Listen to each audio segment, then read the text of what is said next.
नमस्कार.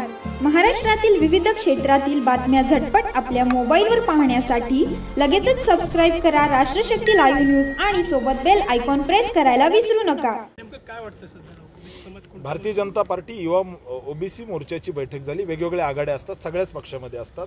तसे आमची वेगवेगळ्या आघाड्या आहेत आणि त्यामुळे सगळे कार्यकर्ते, सगळ्या जाती धर्माचे कार्यकर्ते पूर्ण ताकदीने लोकसभेसाठी कामाला लागलेत आणि मला विश्वास आहे की सगळे 18 पगड जाती धर्माची मंडळी सगळे पूर्ण ताकदीने मोदीजींच्या मागे उभा आहेत. त्यामुळं जशा बाकी पक्षाच्या आघाड्या असतात, वेगवेगळ्या आघाड्या असतात, राष्ट्रवादीची असते, काँग्रेसची असते, सगळ्या पक्षाच्या आघाड्या असतात, तशा आमच्या वेगवेगळ्या आघाड्या आहेत. त्याच्यामुळे पूर्ण जनता आमच्यासोबत आहे, सगळे समाज आमच्यासोबत आहेत आणि मला विश्वास आहे मोदीजींनी जे काम केलं आहे मागच्या 10 वर्षामध्ये त्या कामाच्या जोरावर सोलापूरमधून त्या ठिकाणी 3 लाखपेक्षा जास्त मताने आमचा विजय होईल. आपल्या उमेदवारी अर्ज भरण्यासाठी ते येत आहेत. कशा पद्धतीने कुठल्या तारखा फिक्स झालेल्या आहेत आणि आपण अर्ज केव्हा भरणार आहात?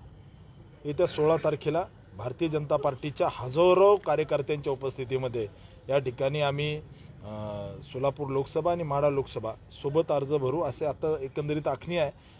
आज संध्याकाळपर्यंत फायनल होईल, परंतु निश्चित राज्याचे नेते यावेत आणि कार्यकर्त्याला सगळ्यांना आनंद होतो की आपले नेते फॉर्म भरायला सगळे आले तर कार्यकर्त्यामध्ये उत्साह असतो आणि तो आपल्याला दिसतोय. मोठ्या प्रमाणामध्ये कार्यकर्ते उत्साहाने सोलापूर लोकसभेमध्ये भाजपाचा झेंडा फडकवायला तयार आहेत. थँक्यू.